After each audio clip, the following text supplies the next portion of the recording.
Buenas noches, chicos, ¿me escuchan? Buenas noches, Buenas chicos. noches, doctora, sí se la escucha. Ah, ya, perfecto. En 2 minutos empezamos la clase, por favor, a ver si le comunican a sus compañeros, los que todavía no han ingresado, por favor, ¿ya? 9:10 estamos dando inicio a la clase.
Bien, chicos, buenas noches nuevamente. Vamos a dar inicio a nuestra clase de hoy. Hoy nos corresponde hacer acné y rosácea. Bien, chicos, entonces miren, cuando hablamos de estos dos temas, obviamente el acné y la rosácea son dos patologías de la piel muy frecuentes. Digamos, por ejemplo, en caso del acné, muy frecuente en el grupo de adolescentes y jóvenes, y en el caso de la rosácea, es muy frecuente ver en nuestra zona gran aumento de este problema, ¿no? De la rosácea. Puede afectar tanto a hombres como a mujeres, ¿no? Entonces, vamos a hablar acerca, digamos, de sus características clínicas. Pero para empezar, vamos a hablar del acné, ¿no? El acné, ¿qué cosa es? Siempre, como les digo, chicos, cuando hablamos de una patología propiamente, hay que principalmente ver su concepto, ¿no? Entonces, el acné es una enfermedad inflamatoria, ¿no? Que afecta al folículo o bien a la unidad pilosebácea, es decir, al folículo piloso como a la glándula sebácea, pero principalmente a la glándula sebácea, ¿no? Entonces, en la cual va a haber dos características principales: un aumento o mejor dicho, una alteración de lo que es la queratinización folicular y un mayor concentración o aumento de la producción de ¿quién? Del sebo, ¿no? Entonces, esto principalmente se va a dar en glándulas o lugares donde las glándulas sebáceas son más hormonalmente más activas, ¿no? Como la cara, especialmente el tórax anterior y posterior, ¿no? Son los lugares donde principalmente se desarrolla este problema. En lo que es, digamos, la alteración tanto, en este caso, chicos, digamos, lo principal es que la estructura y la función de la glándula sebácea se va a ver alterada, ¿no? Por lo tanto, nosotros clínicamente vamos a observar la presencia de comedones abiertos, comedones cerrados, que no son más que pápulas, ¿no? Muy pequeñas, pústulas, nódulos, tubérculos, quistes, abscesos, etcétera, son las lesiones elementales que vamos a observar, obviamente en el acné. Y cuando ya el proceso agudo, digamos, pasa, nos deja a veces secuelas, ¿no? Por ejemplo, cicatrices hipertróficas, queloides, cicatrices atróficas, y también puede generarnos hipo o hiperpigmentaciones, ¿no? Esos son en general, chicos, cómo se presenta el acné, ¿no? Entonces, en sí, es un problema muy común, pero no es parte, digamos, de la adolescencia, ni digamos, en el proceso fisiológico del desarrollo de la pubertad y la adolescencia. No es parte, chicos. Eso hay que tenerlo, porque a veces pensamos, no, el acné, sí, yo tuve acné, porque obviamente, pues por el desarrollo, dicen, no, no, eso no tiene, digamos, una relación con esto, ¿ya? Directo, digamos así. Entonces, chicos, para entender lo que es el acné, obviamente, como les decía, ¿no? Es un problema que afecta principalmente a la población en edad de la adolescencia, ¿no? Entre 12 a 25 años, que es el 80% del grupo, o sea, de la población afectada por el acné, ¿no? También se puede ver en mujeres, digamos, la prevalencia en la edad adulta, en mujeres un 12% y en hombres un 3%. Después de los 40 años va a haber acné, por supuesto, ¿no? 1% en hombres y 5% en mujeres, ¿no? Es decir, ya en el acné, cuando hablamos en el acné del adulto, ¿no? Vamos a ver que principalmente a veces afecta a las mujeres, ¿no? Muy bien, pero entonces chicos, acuérdense bien, la edad donde mayormente se presenta el acné es entre los 12 años a 25 años. Muy bien. Entonces chicos, ustedes saben muy bien que para nosotros, digamos, conocer, ¿no? La presentación clínica, tenemos que conocer la patología, ¿no? O la etiopatogenia y la fisiopatología.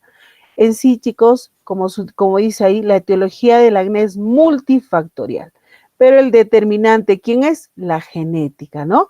Incluso se dice que si mamá, o sea, uno de los padres ha tenido acné como antecedente, se dice que más o menos el hijo o los hijos pueden presentar entre 40%, pero si son papá y mamá, hasta un 80% de, digamos, de predisposición se tiene de poder tener acné, ¿no? Entonces, esa es digamos, la proporción, ¿de chicos? Entonces, es muy importante por eso acá que la genética es hereditaria, ¿no? Es decir, se hereda este problema.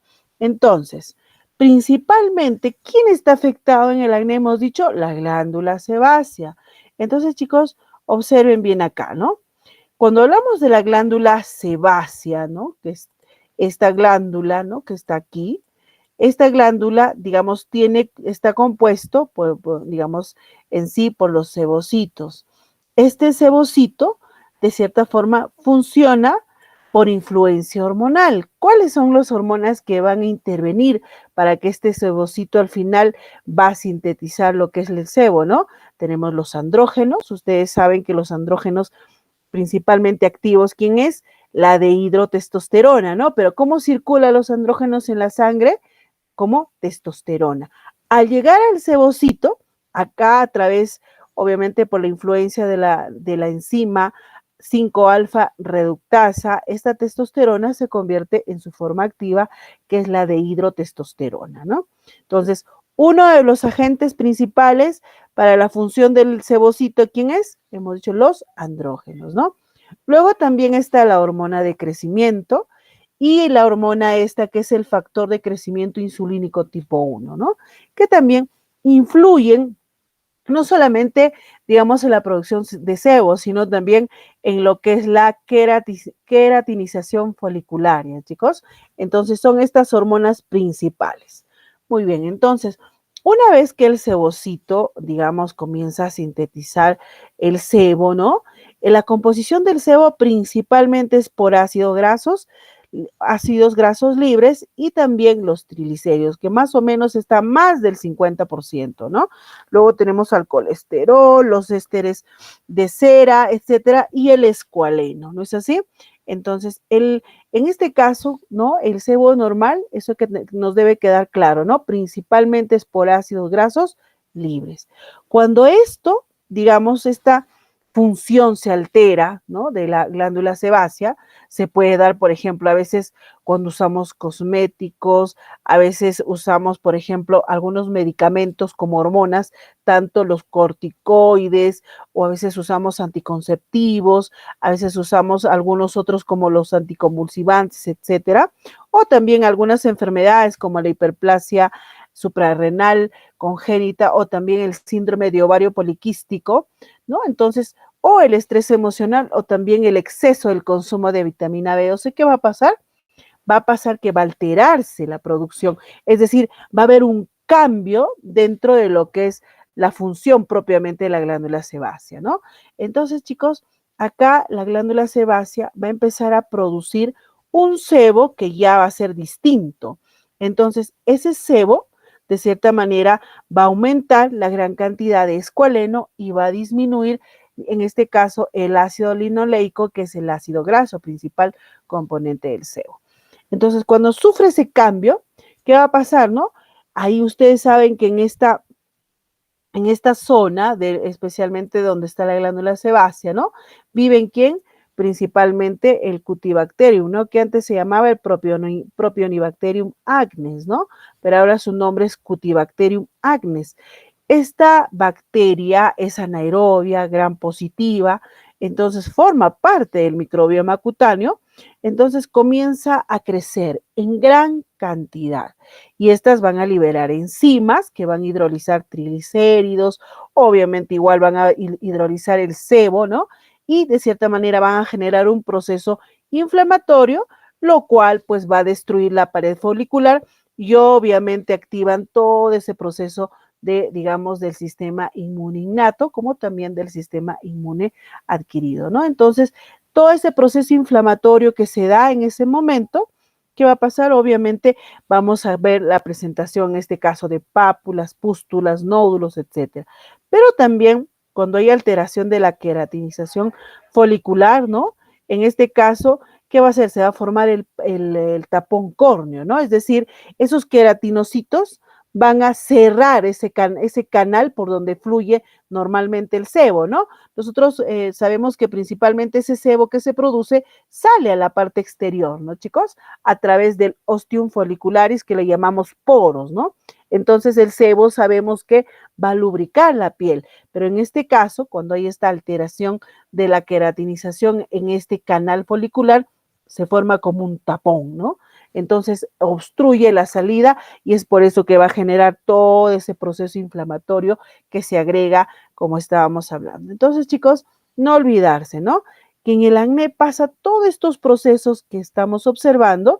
Entonces, cuando vemos un paciente con acné, no hay que subestimarlo. Hay que darle un tratamiento adecuado para evitar, ¿no?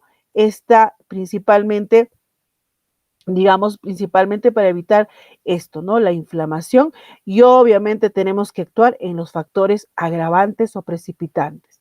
Pero acá el factor genético, siempre preguntar a nuestro paciente, ¿no? Si mamá, papá tuvo el problema, entonces a partir de eso ya nosotros debemos tener una idea de cuál es la causa principal. ¿Ya, chicos? Muy bien. Entonces, acá en este cuadro, ¿no? Vamos a observar, aquí está la glándula sebácea, ¿no? Esta glándula sebácea, como pueden observar, ¿qué dice, no? Aquí principalmente muchas glándulas que van a influir, ¿no? En lo que es, digamos, la síntesis del sebo, ¿no? Que obviamente es lo que hace la glándula sebácea. Entonces, Cuando hablamos de la síntesis del sebo, pues obviamente vemos que esta glándula sebácea, ¿no? Quien principalmente influye de forma positiva, por ejemplo, están los andrógenos, y ustedes saben que los andrógenos, ¿dónde se produce? Glándulas suprarrenal y también las gónadas, ¿no? En la mujer en los ovarios y en los hombres los testículos, ¿no? De ahí provienen los andrógenos, como pueden ver. Entonces, una vez que se producen los andrógenos, pues obviamente hay un estímulo positivo. Pero también esos andrógenos que, por ejemplo, provienen de los testículos, ¿qué hormonas influyen para la producción, por ejemplo, tanto en el testículo como en los ovarios, ¿no? Por ejemplo, está la prolactina, la folículo estimulante, la luteinizante, ¿no? Que estimulan la producción de estas testosterona, tanto en las gónadas como en los testículos, ¿no? Perdón, en los ovarios como en los testículos. Y también, como pueden ver, la participación de la tiroides, ¿no? ¿Con qué? Con la hormona, obviamente, la FSH, la TSH, ¿no? Que obviamente también tiene de forma positiva, estimula, al igual que la hormona de crecimiento, como pueden ver. Entonces, hay factores estimulantes y factores inhibidores, que el principal factor inhibidor de la producción de sebo por la glándula sebácea, ¿quién es? Los estrógenos, ¿no? Es por eso que cuando hay ovario poliquístico, ¿no? Este síndrome de ovario poliquístico, como ya podemos ver, este problema, entonces lo que principalmente se observa es la presencia, de cierta manera, de acné, ¿no? ¿Por qué? Porque se inhibe la producción de estrógenos y se eleva la producción de andrógenos, ¿no? Por eso hay que tener claro digamos, esta imagen. Con respecto, chicos, a los factores dietéticos, ¿no? Antes se decía que esto, de cierta manera, era un mito, ¿no? Pero ya se ha demostrado que tanto, ¿no? Algunos alimentos con exceso de grasas, con exceso de azúcares, pueden ser los factores precipitantes del acné. No son factores etiológicos propiamente, sino precipitantes, ¿no? Y hemos explicado que, por ejemplo, la hormona, el factor de crecimiento insulínico tipo 1, ¿no? Que obviamente controla también la glicemia, tiene que ver acá, ¿no? Y también hemos visto que digamos, los andrógenos, obviamente en cantidad, van a generar estos problemas del acné. Entonces, si nosotros vemos cómo se van a sintetizar, por ejemplo, los andrógenos en la glándula suprarrenal, saben muy bien que el sustrato principal es el colesterol, ¿no? Al igual, por ejemplo, estamos hablando de esta hormona que se eleva cuando hay gran cantidad de glucosa. Entonces, chicos, en los pacientes con acné, siempre hay que restringir el consumo de grasas y el consumo de azúcares, ¿no? Por ese motivo. Ya en la diapositiva anterior hemos explicado, ¿ya? Entonces, siempre tener en cuenta esos aspectos. Muy bien. Entonces, hemos dicho que las lesiones elementales del acné principalmente van a ser los comedones, que son pápulas muy pequeñas que tienen un punto negro cuando es un comedón abierto y los otros tienen como puntos blancos cuando son cerrados, ¿no? Luego ya tenemos a las pápulas, a las pústulas, los nódulos, los quistes, los abscesos, las cicatrices, etcétera. Ya, chicos, esas son las lesiones elementales. ¿Cómo se clasifica el acné? El acné, chicos, según el GLEA, ¿no?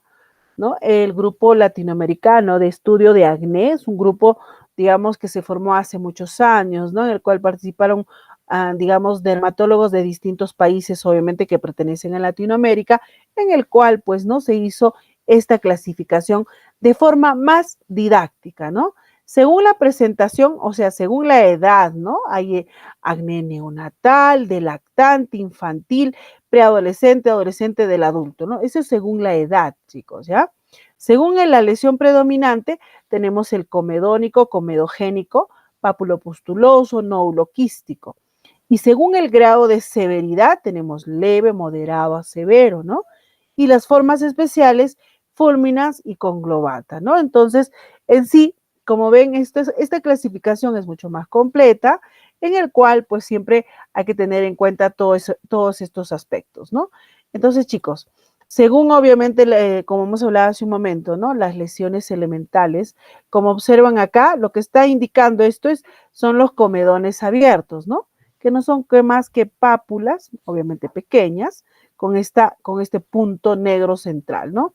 Y este otro, donde vemos unas pápulas blanquecinas o blancas, ¿no? De un aspecto redondo, ¿no? Y a veces tiene la forma monomorfa, ¿no? Porque todas tienen casi la misma, el mismo tamaño y la misma forma, ¿no? Estos se llaman comedones cerrados, ¿no? Comedones cerrados, comedones abiertos, ¿ya? Muy bien. Y acá vemos digamos, cuando ya encontramos otras lesiones elementales, ¿no? Las pápulas, acá vemos pústulas, pápulas, ¿no? Entonces ya estamos frente a otro tipo de lesiones elementales. Y el nódulo quístico, ¿no? Acá vemos nódulos, acá vemos quistes, ¿no? Quistes, nódulos, igual vemos pápulas, pústulas, incluso vamos a ver costras, ¿no? Pero acá ya vemos como abscesos, ¿no? Entonces, esto ya es un tipo de presentación nódulo quístico, pero en este caso ya es severo, pues, ¿no? Muy bien, entonces chicos, como decíamos hace un momento, ¿no? Según la edad de presentación, tenemos, por ejemplo, el tipo de acné neonatal. A veces, digamos, un 20% de los recién nacidos, a veces se presenta este problema. Y de cierta forma, antes se creía que el acné neonatal se decía que al momento del nacimiento, ¿no? La mamá, o sea, a través del cordón umbilical pasaba, ¿no? Algunas hormonas como algunos andrógenos, y esto de cierta manera hacía que digamos, el bebé tenía este problema, ¿no? Pero ya se ha demostrado que eso no es así, sino que cuando se presenta este tipo de acné neonatal, siempre hay que tener en cuenta, ¿no? Buscar alguna otra causa, ¿no? A veces tienen problemas, por ejemplo, algunos quistes, ¿no? De origen congénito de la glándula suprarrenal. Siempre si un bebé presenta este problema, pues obviamente hacer una ecografía y buscar la causa de este problema. Pero normalmente esto se va a las 3 semanas, ¿no? Es leve y transitorio, como dice ahí. El acné infantil, en cambio, también siempre cuando vienen niños, ¿no? Entre 3 meses a 6 años, hay que tener en cuenta de que este tipo de acné también tendría que ver con algún problema endocrinológico. A veces hay que buscar como les decía hace un momento, ¿no? Quistes de la glándula suprarrenal principalmente, ¿ya? Entonces, siempre cuando vienen estos pequeños con acné, hay que buscar la causa endocrinológica, ¿ya? En caso del acné de la mujer adulta, ¿no? Es decir, cuando ya vemos un acné a partir de los 25 años, siempre hay que descartar un hiperandrogenismo, ¿no? Entonces, aquí principalmente el síndrome de ovario poliquístico es un problema que se ve muy frecuente en la edad, ¿no? O sea, digamos en este grupo de mujeres que presentan acné, ¿no? Entonces, por lo tanto, chicos, cuando vemos una mujer pasado los 25 años que presenta acné, siempre hacer una historia clínica muy, digamos, dirigida, preguntar cómo es el régimen catamenial, ¿no? Cómo es decir, la regla cuántas veces al mes, por ejemplo, si es normal o si es, en este caso, regular o irregular, ¿no? Luego si toma algún tipo de anticonceptivo, ¿no?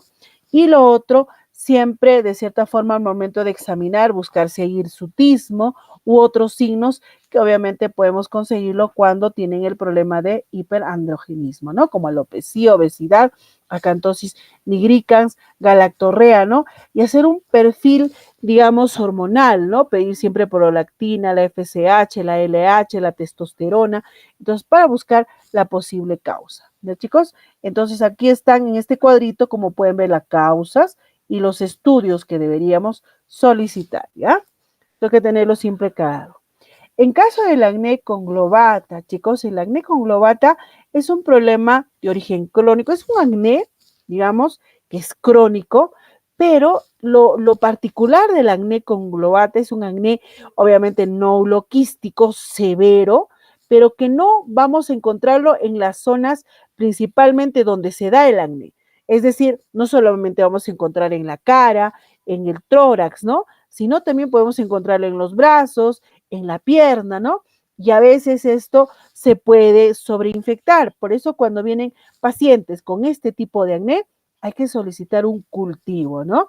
Al inicio y de cierta forma determinar si no hay una sobreinfección, primero dar un tratamiento para eso y obviamente luego ya sea un tratamiento propiamente con la isotretinoína, ¿no? En caso del acné fulminans, que es otro, digamos, otra variante del acné, en este caso es un tipo de acné de forma aguda, severa, en la cual va a haber malestar general, esto aparece de forma súbita, vamos a ver que incluso ya no solo va a haber nódulos, quistes, sino incluso vamos a encontrar úlceras, escaras con secreción purulenta, fiebre, ¿no? Incluso va a haber, digamos, artralgias, ¿no? O artritis no destructivas, porque en cierta manera se dice que en caso del acné fulminans, no hay una hipótesis que hasta hoy todavía no ha sido descartada, el cual el Cutibacterium acnes genera un antígeno, ¿no? Y este antígeno, de cierta manera, en algunas personas, ya por cierta condición genética, se dice así, va a generar todo este tipo de problemas, ¿no? Por eso hay artralgias, mialgias, es decir, hay un compromiso general del problema, ¿no, chicos? Entonces, el acné fulminans, incluso vamos a hospitalizarlo al paciente, ¿no? Como se pueden observar, ¿no? Como está en esta lesión, hay escaras, hay úlceras, ¿no? Que compromete principalmente las zonas donde principalmente se observa el acné, ¿ya? Entonces, en sí, estas dos formas, como pueden observar, ¿no, chicos? Son una forma severa del acné. Muy bien. Entonces, ¿cuáles son los diagnósticos diferenciales, no? Tenemos, por ejemplo, a la rosácea, pero no, todo, no cualquier tipo de rosácea, la rosácea papulopustulosa, ¿no? Vamos a ver cómo se clasifica la rosácea, pero la papulopustulosa es la que se parece al acné. ¿Cómo lo diferenciamos? Por las telangiectasias y obviamente el eritema facial que lleva la rosácea, ¿no? Luego tenemos a las sifilides, que son la aparición de pápulas, placas, principalmente en el tronco, ¿no? La sífilis o sífilis secundaria, ¿no? La dermatitis perioral, ¿no? Que son la presencia de pápulas, pústulas alrededor de la boca, alrededor de la nariz, alrededor de los ojos, ¿no? También se llama dermatitis perioral o periorificial, así es su nombre. La elastoidosis nodular, o también conocida como la enfermedad de Fabry-Rocuchot, ¿no? Es la presencia de comedones, ¿no? Pero ya en personas adultas. Esta enfermedad se ve principalmente en aquellas personas que trabajan en el sol, ¿no? Es esta, ¿no? La que estamos observando acá, donde ustedes pueden ver incluso la piel está muy fibrótica, ¿no? Con la presencia de comedones, ¿no? Incluso esto se ve como les vuelvo a repetir, en personas adultas, con una piel, con un aspecto grasoso y que trabajan principalmente en el sol, ¿no? Eso se llaman elastoidosis nodular o también conocida como la enfermedad de Fabry-Rocuchot, ¿no? Luego tenemos las foliculitis, ¿no? La foliculitis hemos visto en la clase anterior que puede ser de origen bacteriana, puede ser de origen, en este caso, hemos dicho micótica, ¿no? Luego, los quistes de milium, chicos, lo que estamos viendo acá, se parecen mucho a los comedones, ¿no? Pero los quistes de milium principalmente lo vemos en bebés, ¿no? O también en lactantes, pero observen bien, ¿no? Son pápulas con un aspecto blanquecino, pero principalmente lo vemos en la zona de los párpados, ¿ya? Esa es la diferencia con los quistes, con los comedones cerrados, ¿no? Luego las tuberculides, chicos, en caso de las tuberculides, ustedes saben que la tuberculosis es una enfermedad que hasta hoy en nuestro país no se controla, ¿no? A pesar que hay un programa, ¿no? Digamos, hasta hoy esta enfermedad sigue, ¿no? Y de cierta manera, pues hay tuberculosis que afecta en los pulmones, ¿no? Pero también hay tuberculosis que afecta a la piel y una de ellas son las tuberculides, ¿no? Que son la presencia de nódulos, la presencia de tubérculos en zona del tronco, etcétera, ¿no? Entonces se parece mucho a veces a lo que es la presencia de en este caso, del acné. Chicos, entonces, ¿cómo manejamos el acné? El diagnóstico es clínico, ¿ya, chicos? Eso hay que tenerlo claro. Ya hemos dicho principalmente dónde se presenta, cuáles son las lesiones elementales que vamos a encontrar y la edad donde se presenta principalmente. Hemos dicho que más del 80% es entre los 12 años y 25, ¿no? Claro que el resto se puede presentar en la edad adulta, ¿no? Pero principalmente es la edad, ¿no? Entonces, ¿cómo manejamos? ¿No? Principalmente son los cuidados y medidas generales, ¿no, chicos? Siempre tener en cuenta que, digamos, por ejemplo, según la edad, según el tipo de piel y lo otro, también hay que tener en cuenta según la zona donde vive nuestro paciente, ¿no? Por ejemplo, Huancayo es una zona de clima seco, ¿no? Entonces, a veces usar productos que van a secar la piel, aquí va de cierta manera a ocasionar más problema, que por ejemplo en aquellos pacientes que viven en la costa o en la selva, donde la humedad es, obviamente, es otro tipo de clima y a veces la humedad favorece, ¿no?, al uso de estos productos. Pero acá no, aquí hay que tener mucho cuidado en el manejo de un paciente con acné, ¿ya? Entonces, siempre usar o evitar el uso de cremas o evitar el uso de cosméticos, ¿no? A veces muchas chicas, las chicas principalmente, ¿no? Usamos lo que es el maquillaje, ¿no? El maquillaje, ¿no? Y eso también es un factor para que se dé el acné, chicos, ¿ya? Por eso hay que evitar el uso de maquillajes, ¿ya, chicas? Yo no sé, a veces, como ahora vemos en las redes sociales, incluso hay, digamos, digamos, se ponen a dar cómo, digamos, usar esto maquillaje, ¿no? Incluso le enseñan, ¿no?, cómo usarlo, pero la verdad, digamos, no le recomendamos eso, ¿ya? El uso de maquillaje no se debe hacer. Otros agentes queratolíticos, por ejemplo, se puede usar como exfoliante aquellos jabones que tienen ácido salicílico, azufre, resorcinol, ¿no? Entonces, pero lo ideal es podemos usar un jabón con un pH neutro, ¿no? Puede ser el glicerina, el de avena, el que mejor se puede acomodar a nuestra piel. Ahora, dentro del, digamos, para, por ejemplo, tratar propiamente las lesiones de acné, podemos usar los retinoides como el adapaleno, por ejemplo, ¿no?, que son, en este caso, evitan la formación de comedones, es decir, son comedolíticos y obviamente son antiinflamatorios, ¿no? Luego, la tretinoína también se usa, pero hay que tener mucho cuidado cuando usamos tanto adapaleno como tretinoína, porque son fotosensibles o de cierta manera también, digamos, nos va a sensibilizar con el sol. Entonces, cuando usamos esos productos hay que evitar la exposición al sol, ¿ya? El peróxido de benzoilo, chicos, se usa para acné comedogénico, también inflamatorio, pero, digamos, hace unas semanas atrás, la FDA se dice que ya este producto también se va a retirar del mercado porque en lugares donde hace mucho calor, digamos, como es un peróxido de benzoilo, esto se convierte en benceno y el benceno es un agente cancerígeno. Entonces, ya este producto prácticamente ya lo van a retirar del mercado, ¿no? Pero, como les digo, en lugares donde hace mucho calor, se convierte en benceno. Bueno, aunque aquí, digamos, el clima nos favorece, pero ya este producto va a ser retirado. Lo otro son los antibióticos tópicos, por ejemplo, tenemos la eritromicina, la clindamicina, que se usa al 1%, 4% en caso de la eritromicina, digamos, para el uso tópico, ¿no? No es sistémico, es tópico, ¿ya, chicos? Entonces, son estos productos que usamos para el tratamiento del acné. En caso de la dieta, ya hemos explicado, bajo en grasas, bajo en azúcares y obviamente, chicos, siempre estimular, digamos, a todo paciente con acné, siempre estimular, digamos, digamos, una vida saludable, ¿no? Por ejemplo, hay que indicarle, aparte de la dieta, que debe hacer ejercicios, que debe dormir mínimo 8 horas, ¿no? Evitar el estrés.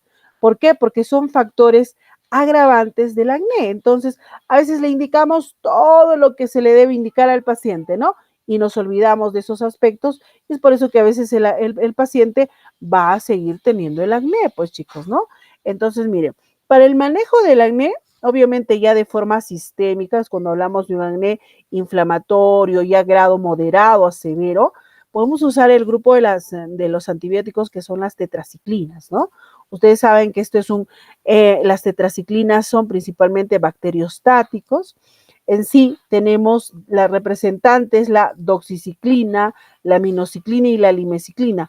La tetraciclina en sí como tal ya no se usa porque es muy gastrolesivo, pero hay que tener en cuenta que las tetraciclinas en sí no se debe usar. Acá nos dicen menores de 8 años, ¿no? Pero hay, digamos, otras literaturas donde nos dicen incluso hasta los 13 años que no se debería usar las tetraciclinas. ¿Por qué?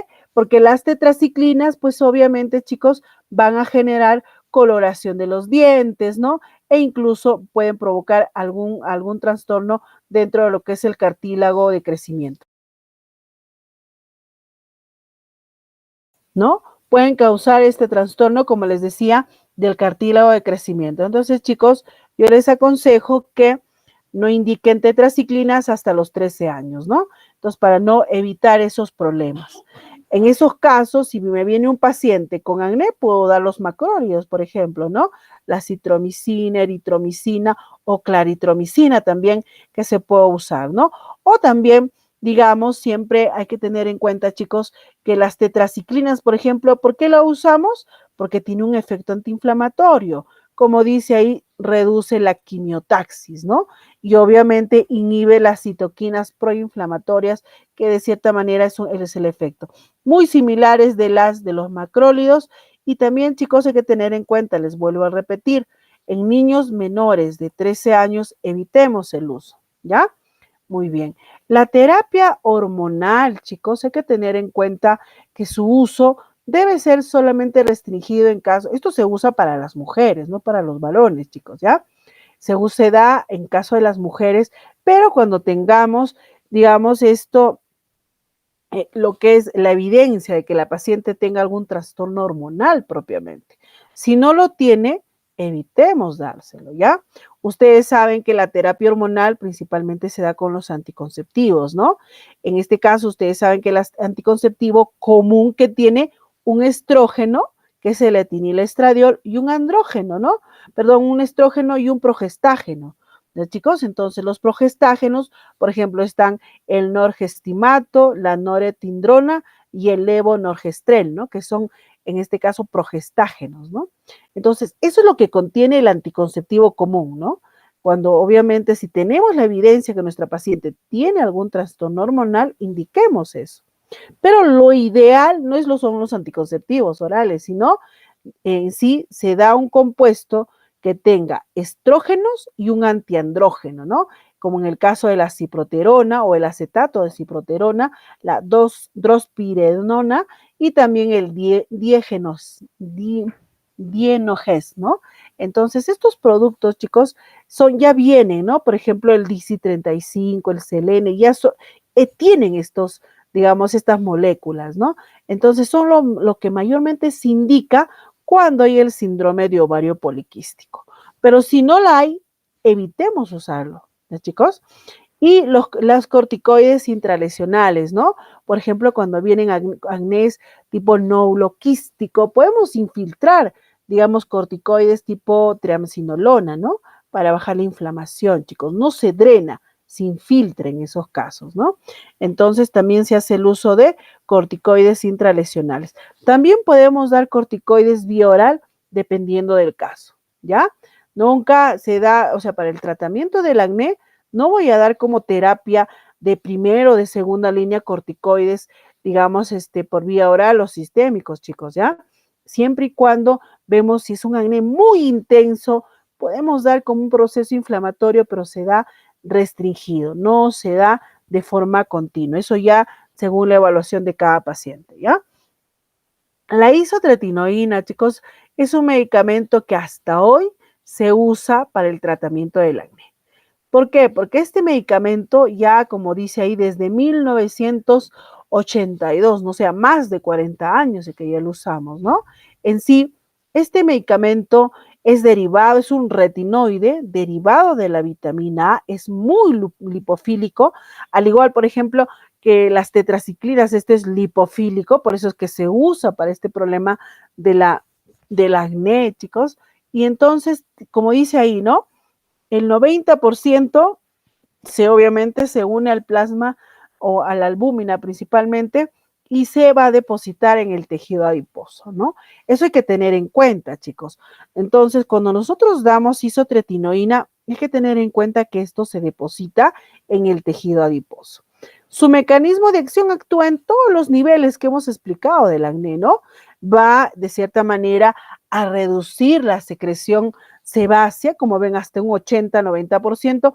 Por eso uno de sus efectos secundarios es la cerosis, ¿no? La resequedad de labios, la resequedad de piel, ¿no? Incluso de los ojos. Luego va a inhibir la hiperqueratinización del canal folicular, ¿no?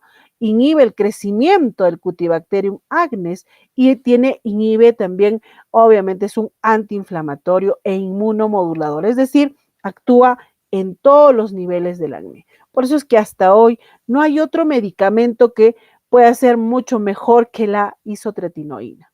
Pero se da para acné severo, acné que no responde a tratamiento convencional, acné que ya causa trastornos psiquiátricos.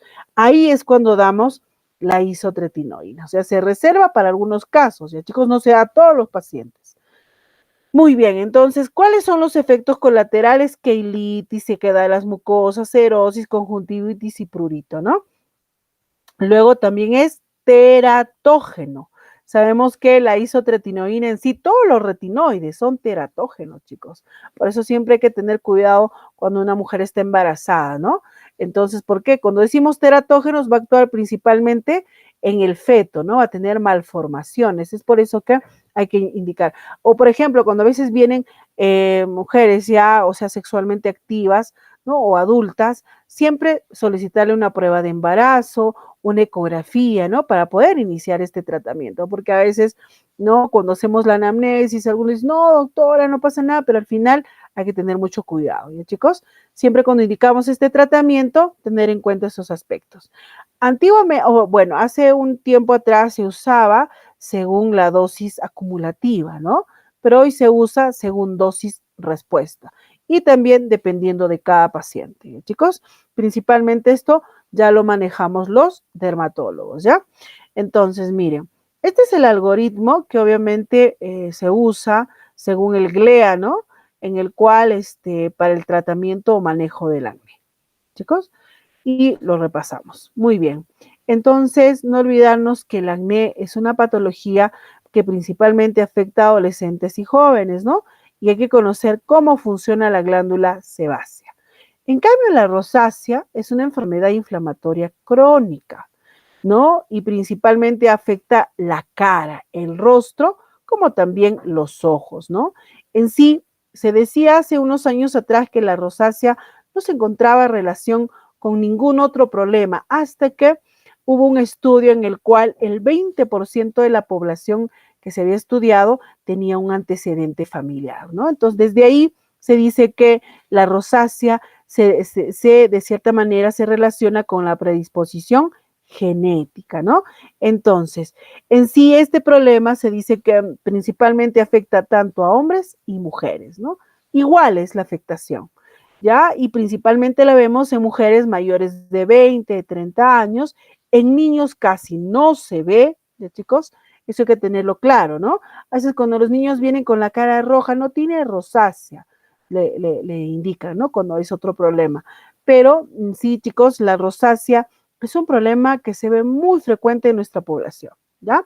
¿Qué factores están? Principalmente predisposición genética, hemos dicho un 20%, ¿no? Respuesta exagerada de la inmunidad innata, ¿no? Principalmente los péptidos antimicrobianos, la disregulación neuroinmune neurovascular, ¿no? Respuesta vascular alterada, obviamente, por la liberación continua del óxido nítrico, fotodaño, degradación de la matriz dérmica y obviamente acá tiene que ver el Demodex folliculorum como el factor iniciador o también el factor precipitante y otros, ¿no? A veces también hay unos estudios que en la cual, ¿no? Por casos anecdóticos, más que todo se ha visto que la rosácea se relaciona con el Helicobacter pylori, ¿no? En sí no hay una relación directa, pero se han encontrado casos, ¿no?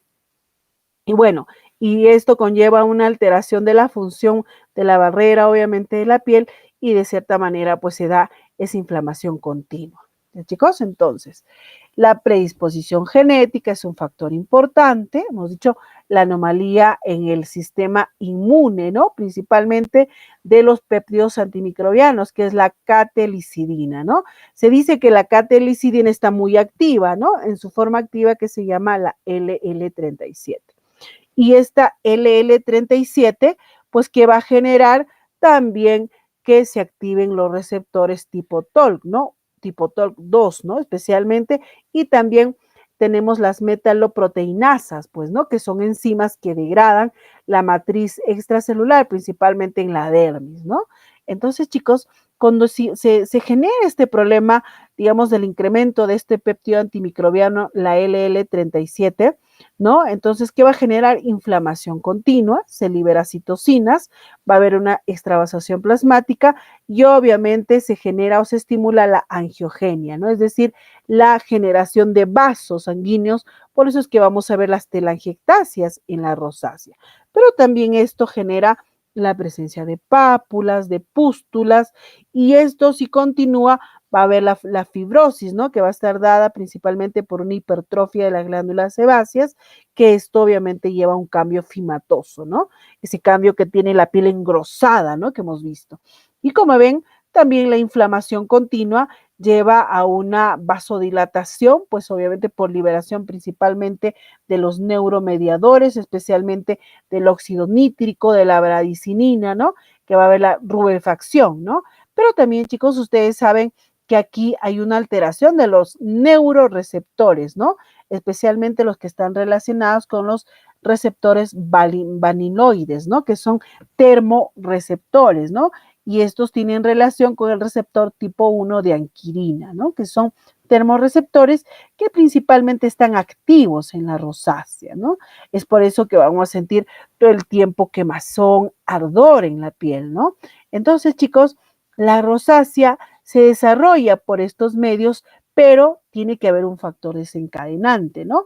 Por eso el factor ambiental es la radiación ultravioleta, principalmente el que va a activar la rosácea, también algunos trastornos hormonales, el Demodex que hemos dicho, y en algunos casos también la malacesia, ¿no?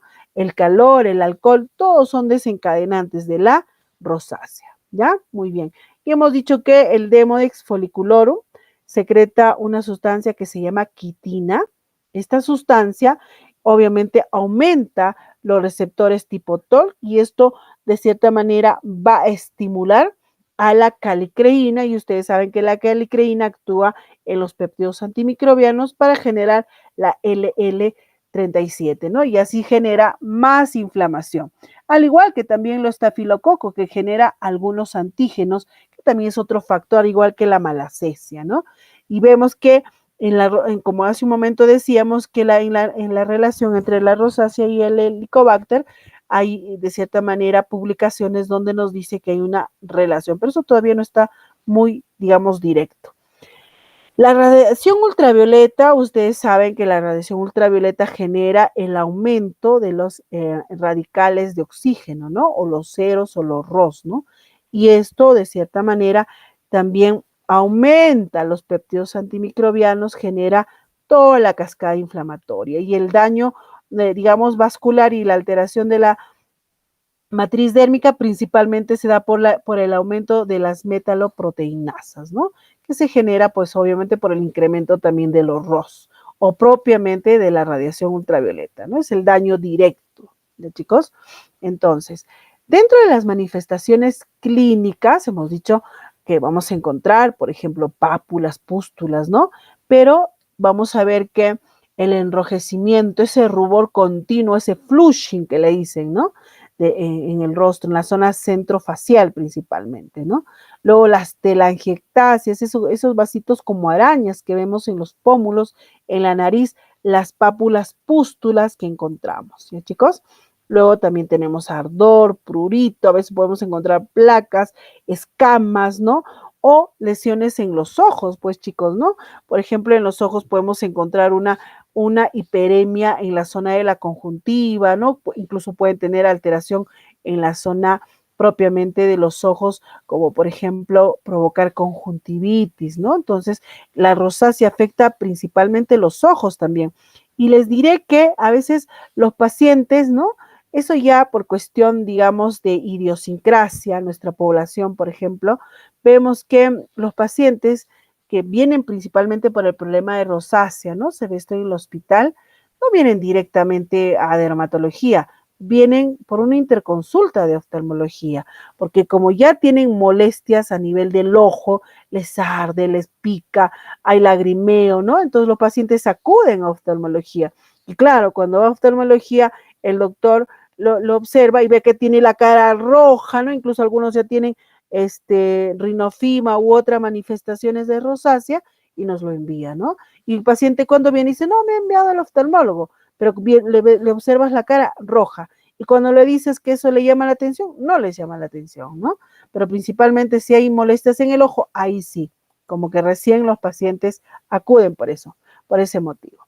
Entonces, chicos, dentro de la clasificación de la rosácea, ¿no? Esta es la clasificación actual, tenemos rosácea eritemo telangiectásica, pues leve, moderado a severo. Tenemos rosácea papulopustulosa, leve, moderado a severo, rosácea fimatosa, rosácea ocular y una variante que es la rosácea granulomatosa. Los demás ya no se considera como dentro de la clasificación, ¿ya? La eritemo telangiectásica, como su nombre lo dice, vamos a ver la presencia de eritema y telangiectasias, ¿no? Principalmente vemos leve, moderada, severa, ¿no? Donde ven telangiectasias bien resaltantes, ¿no?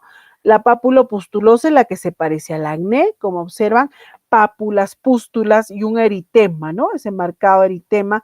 Y acá no encontramos comedones, eso es la diferencia con la rosácea, ¿ya? Muy bien. La fimatosa, como pueden observar, ¿no? Es el crecimiento, el engrosamiento de la piel y de cierta manera vamos a ver, porque acá esto se da porque hay una hiperplasia, es decir, hay un crecimiento de las glándulas sebáceas y hay una fibrosis de la piel, ¿no? Si obviamente compromete la nariz, es rinofima, si compromete el oído, otofima, si compromete el mentón, natofima, la frente, metofima, ¿no? Entonces, esto ya es un aspecto muy intenso. También la rosácea ocular, tenemos acá, se ve que un 50% de incidencia y como pueden ver, los pacientes presentan lagrimeo, visión borrosa, etcétera, ¿no? Podemos encontrar desde una blefaritis, conjuntivitis, incluso la presencia de orzuelos, queratitis, ¿no? Cuando afectan la córnea, por ejemplo, y en algunos casos incluso puede llevar a una úlcera corneal, ¿no? Incluso puede tener problemas muy complejos con el ojo, si es que no se trata este problema, ¿ya, chicos? Y como les decía, los pacientes mayormente acuden al médico por este problema, ¿no? A pesar que su cara está con una rinofima, para ellos a veces no les llama la atención, ¿ya? Muy bien. Entonces, chicos, la rosácea se diagnostica clínicamente, ¿ya?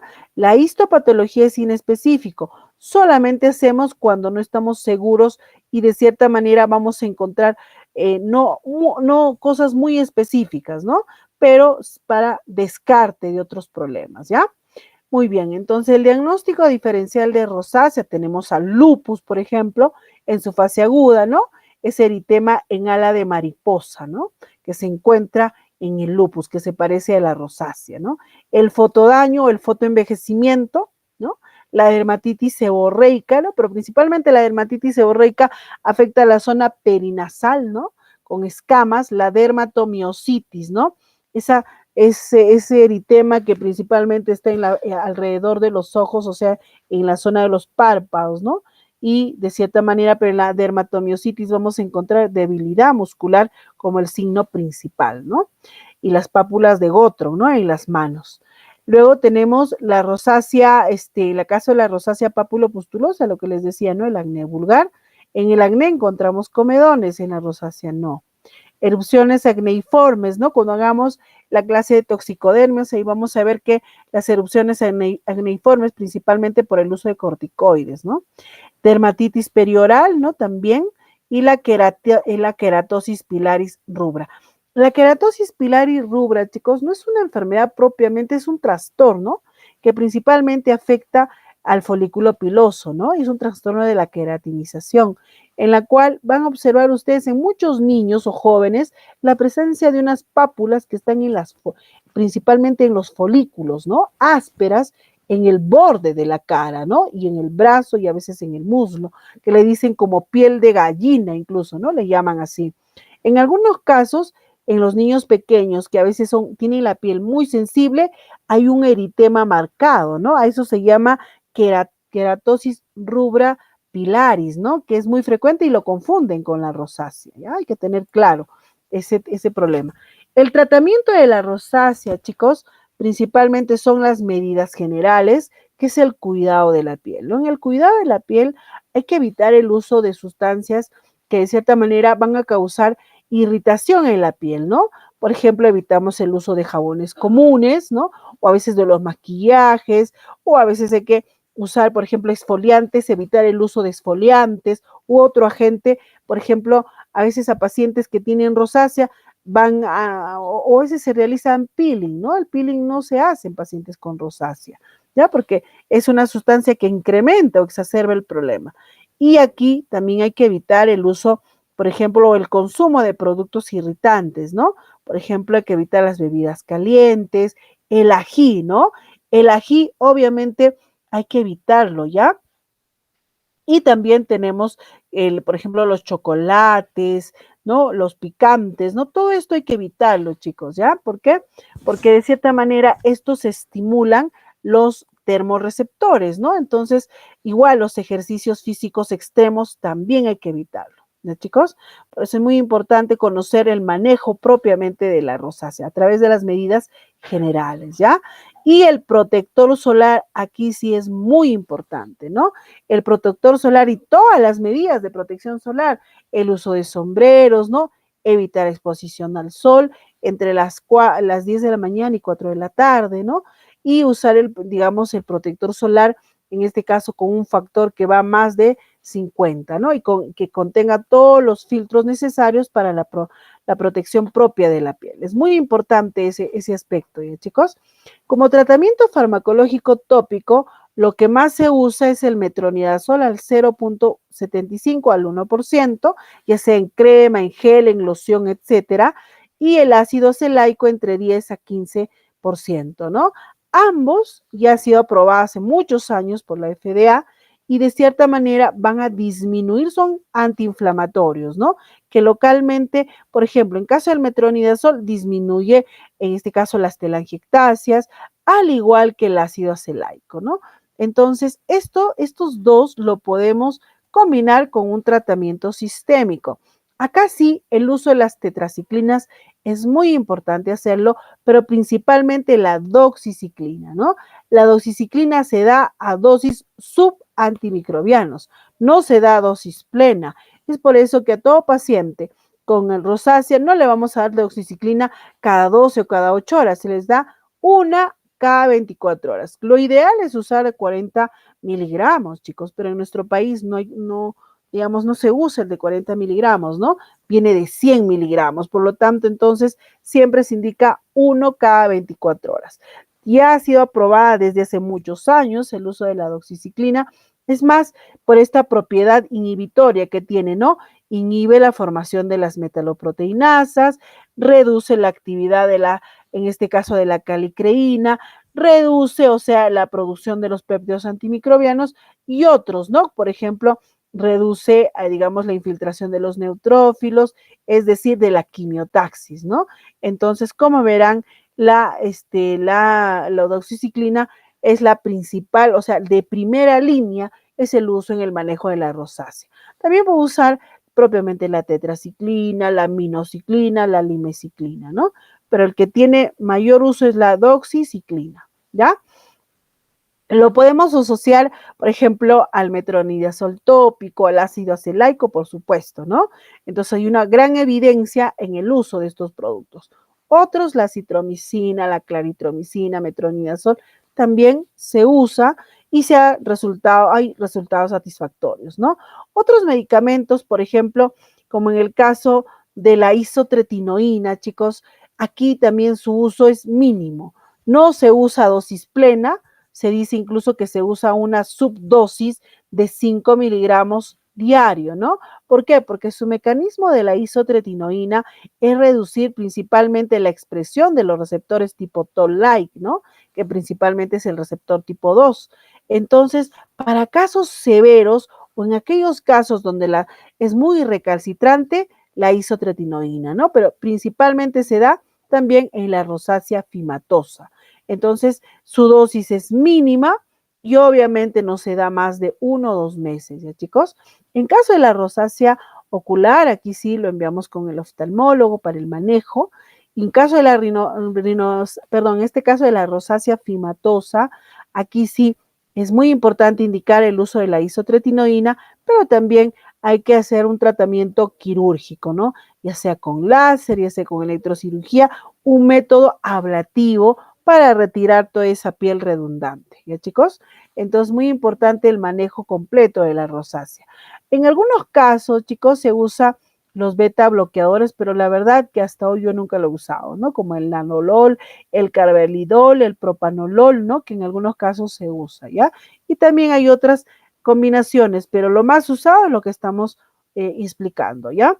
Ahora, cuando usamos, por ejemplo, el IPL, la luz pulsada intensa, también se puede usar para eliminar las telangiectasias, al igual que los láseres vasculares, tipo neodimio YAG, ¿no? O el KTP, que en sí se usa para eliminar principalmente las telangiectasias, ¿no?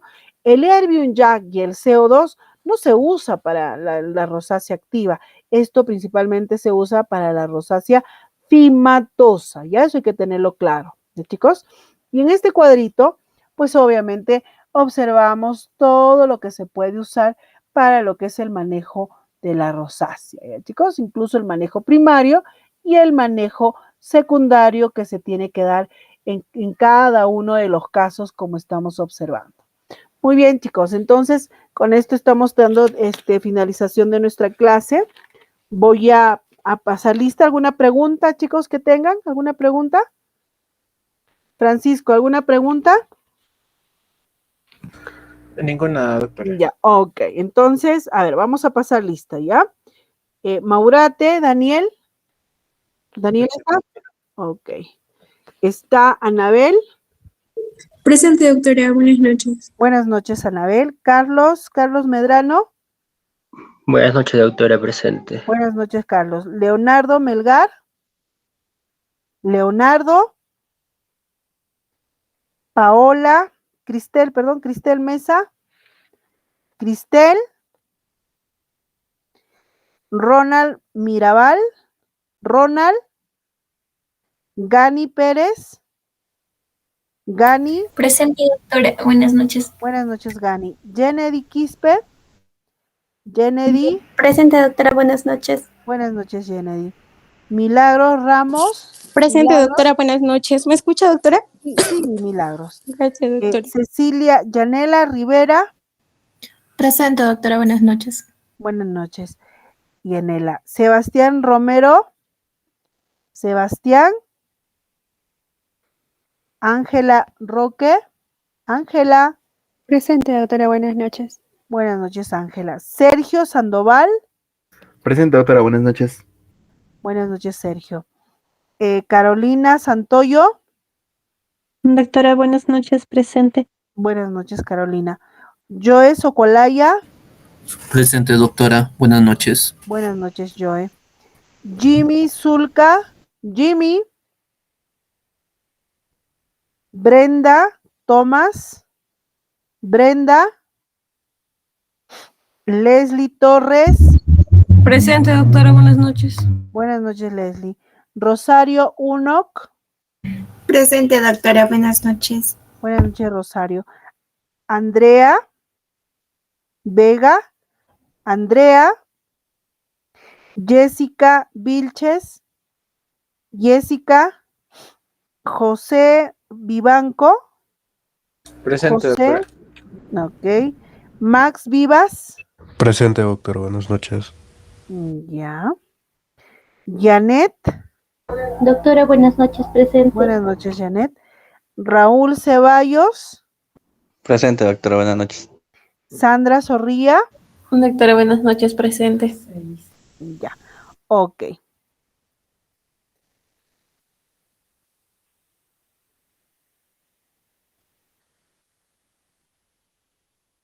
Ya. Muy bien, chicos. A ver, ¿quién levantó la manito? ¿Leslie? Sí, doctora, buenas noches. Doctora, quería preguntarle qué alimento sería bueno, ¿no? Agregar para estos pacientes con acné. En cuestión de alimentos, como hace un momento hablábamos, la dieta, hay que evitar la dieta en exceso de grasas y carbohidratos, ¿no? Entonces, para mejorar, obviamente, digamos, hay que siempre indicarle alimentos antioxidantes, ¿no? Y ustedes saben que uno de los antioxidantes es la vitamina C, ¿no? La vitamina C, tenemos también alimentos que tengan el magnesio, el selenio, ¿no? Entonces, siempre a nuestros pacientes, digamos, con acné, hay que indicarle que consuman frutas, ¿no? Frutas, por ejemplo, menestras, ¿no? ¿Dónde encontramos principalmente, por ejemplo, la vitamina C? En las frutas, ¿no? Todas las frutas, los cítricos, ahí encontramos vitamina C.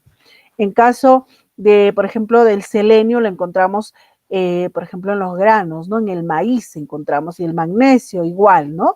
Entonces, chicos, siempre promover, como les decía hace un momento, un estilo de vida saludable en nuestro paciente con acné. Y ya les vuelvo a repetir, evitemos el consumo ¿de qué? De grasas y azúcares, ¿no? Por ejemplo, ¿dónde encontramos grasas? En las frituras, en la comida chatarra, en las golosinas, ¿no? En los chocolates, ¿no? Ustedes saben que en nuestro país el chocolate no es chocolate, ¿no? Sino es sabor a chocolate y que tienen más grasas, ¿no? Por ejemplo, entonces siempre a nuestro paciente indicarle que el consumo de alimentos lo más saludable, ¿ya? Y restringirles, sí, como les vuelvo a repetir, alimentos con alto contenido de grasas. Lo otro también el pescado, ¿no? Ustedes saben que el pescado contiene el omega 4, el omega 6, ¿no? Pero especialmente el pescado de mar, ¿no? Esos son antioxidantes y obviamente recomendamos para su consumo. ¿Ya, chicos? Entonces, no olvidarse que nuestro paciente de acné, con acné, ¿no? Perdón, entonces siempre estimular, digamos, el consumo de estos alimentos. ¿Ya, chicos? En caso de la rosácea, sí está claro, evitamos los picantes, ¿no? Entonces, también se evita el chocolate, el café, ¿no? Todo aquello que estimula los termorreceptores. ¿Ya, chicos? ¿Alguna otra pregunta más? Creo que no, ¿no? Muy bien. Bien, chicos, entonces, por favor, ya les hemos explicado con respecto a las asistencias, chicos, ¿ya? Estoy viendo que hay chicos que ya tienen más de 3 faltas. Yo no sé si al final van a poder dar su examen, ¿ah? ¿Por qué? Porque hemos dicho que incluso me estoy dando el tiempo de darle clases a ustedes, chicos, por vía virtual, ¿no? Porque incluso han visto que en la universidad el tiempo que nos dan es bien limitado, chicos. Entonces, por favor, asistan a sus clases, ¿no? ¿Por qué? Porque es muy importante, porque acá hablamos, ¿no? Las cosas puntuales y damos la explicación de cada uno de nuestras diapositivas y cada uno de nuestros problemas, ¿no? Y traten de escribir o tratar de resumir incluso cada una de nuestras patologías, porque como verán, tenemos más de 15 temas, ¿no? Que tenemos que desarrollar y al momento del examen, luego, chicos, ahí va a venir el problema, ¿no?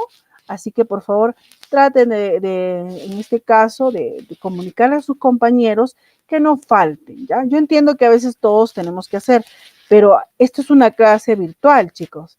La clase virtual todos deben asistir. ¿Por qué? Porque como es virtual, todos estamos en nuestras casas, estamos frente a nuestra computadora, ¿no? O a nuestro teléfono, pero todos podemos asistir, chicos, ¿ya? Así que aquel que no asista a esta clase, pues ya no, pues, ¿no? Entonces, tener mucho cuidado. El lunes nuestra clase es a la 1 de la tarde, chicos, ¿ya? Entonces, por favor, traten de asistir, ¿ya? Porque a veces me dicen, doctora, pero ir hasta la universidad es un poco complicado. Bueno, sí, pues, ¿no? Pero si no asisten ni a la clase virtual, entonces ya estamos hablando de otra cosa. Bien, chicos, por favor, les vuelvo a repetir, comuniquen a sus compañeros que no falten. Yo voy a pasar lista el día lunes, voy a verificar quién está con más de 3 faltas, y yo va a tener que traerme una justificación, pero bien dada, ¿ya, chicos? Listo, cuídense mucho, que tengan buen fin de semana. Leonardo, dígame. Doctorita, disculpe, yo estuve conectado a toda la clase, sino que lo que pasa que ahora último, cuando estaba llamando lista, me desconecté. Ahorita está Ya. en otra casa y me acabo de conectar a mi computadora en mi otra Ya, casa. listo. Ya, Leonardo, no te preocupes. Listo, Muy doctora, bien. muchísimas Ya, gracias. ok, listo. Bien, chicos, que tengan buenas noches. Nadie más, ¿no? Listo. Que tengan buenas noches. Nos vemos el día lunes. Buen fin de semana.